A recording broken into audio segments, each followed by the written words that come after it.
Morning. Sometimes kanang mga Kristiyano wala og gidawg-daog sa yawa ba. Kadang ayo-ayohon siya og testing. Taman gid sa makaya.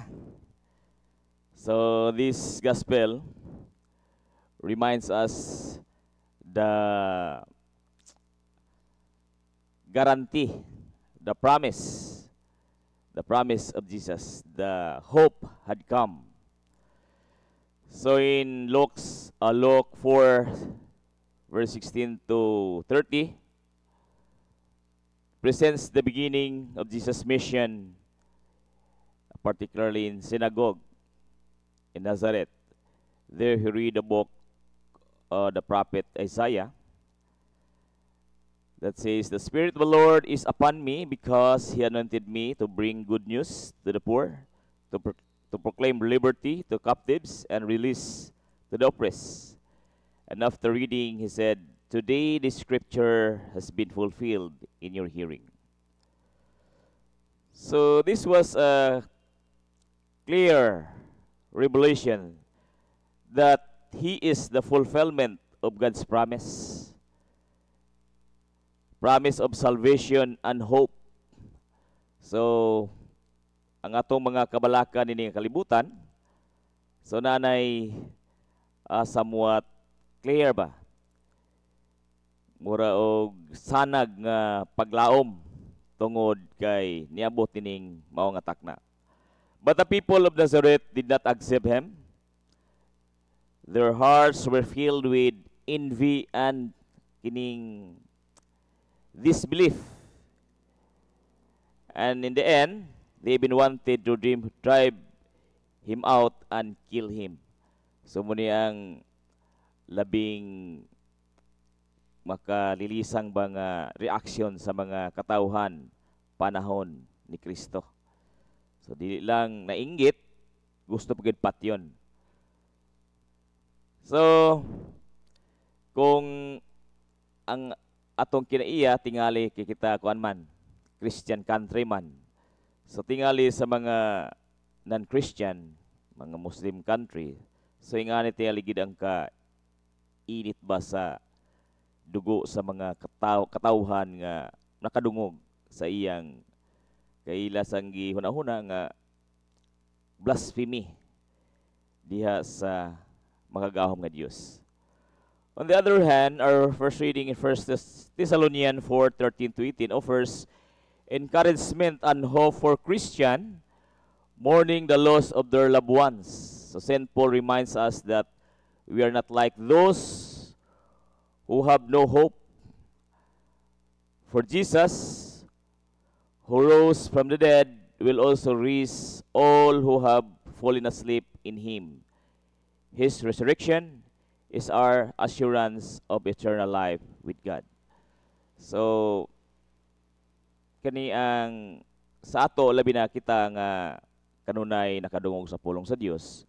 So, dili kinta nato ni feel kini ang hopeless kay kawang lang atong paminaw kanunay kung magpabilin tan diyang hopeless sa atong pag-alagad sa Ginoo.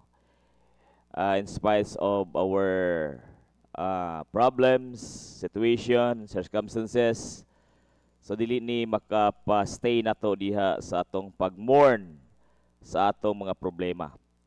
So there are 3 points that I will going to share this morning.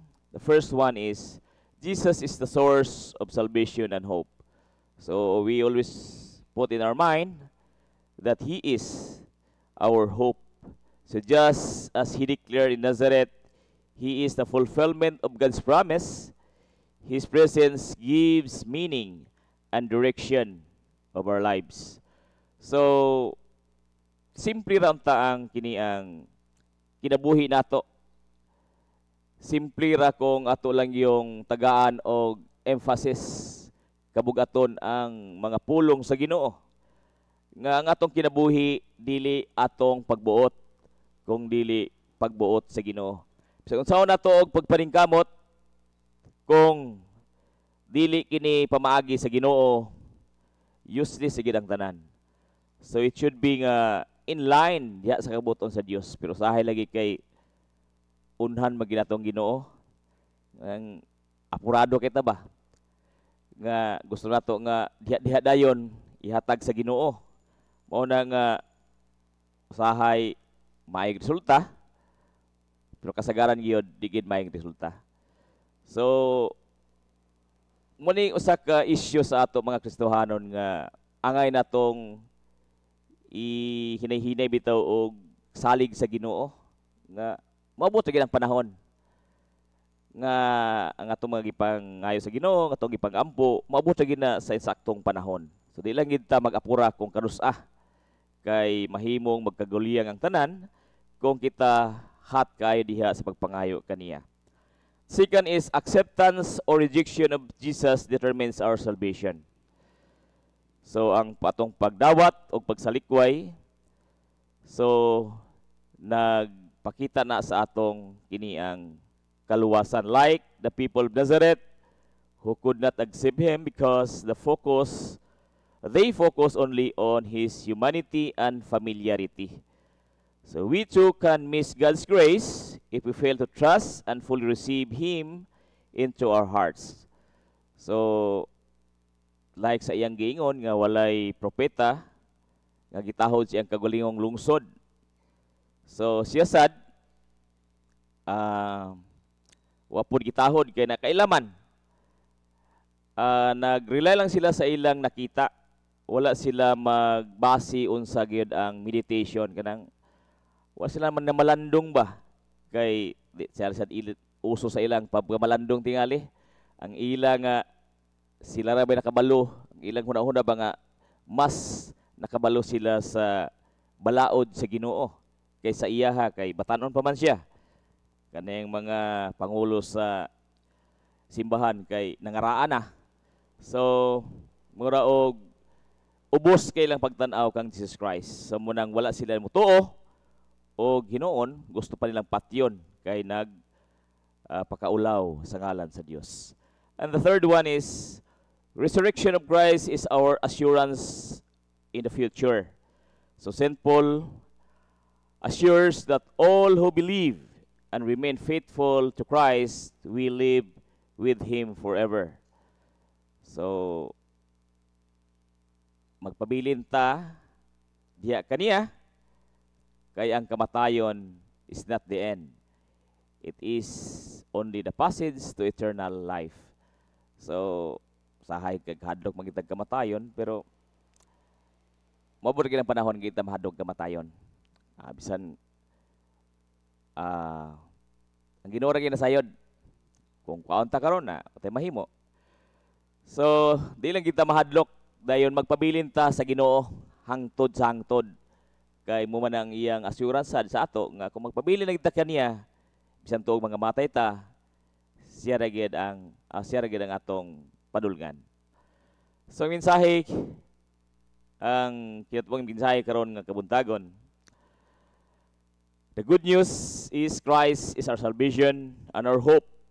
So whatever trials, mga pagsulay, mga pain. So daghang gani gidala ning pain. Pain kanang way kwarta, pain kanang daghang problema, labi na gid sa sakit.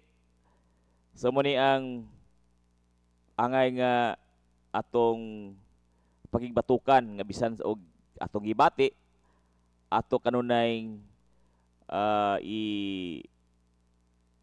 kinikumbat sa mga saad sa Ginoo or losses, mawad-an ta paglaom, mawad-an ta og trabaho, mahadlok ta nga mabuhin ta sa tong trabaho. So muna ang isang atong ikabalakan, asa na ta paingon. So muni ang mga angay nato nga o gipahinulman ta niini ni Ginoong Kristo. Iningon si Ginoong Kristo, today this scripture is fulfilled. God's promise is not only for tomorrow, but for here and now is our very lives. So, kanang atong mga problema, karon gipahinumduman kita nga isalig nato kanunay sa Ginoo.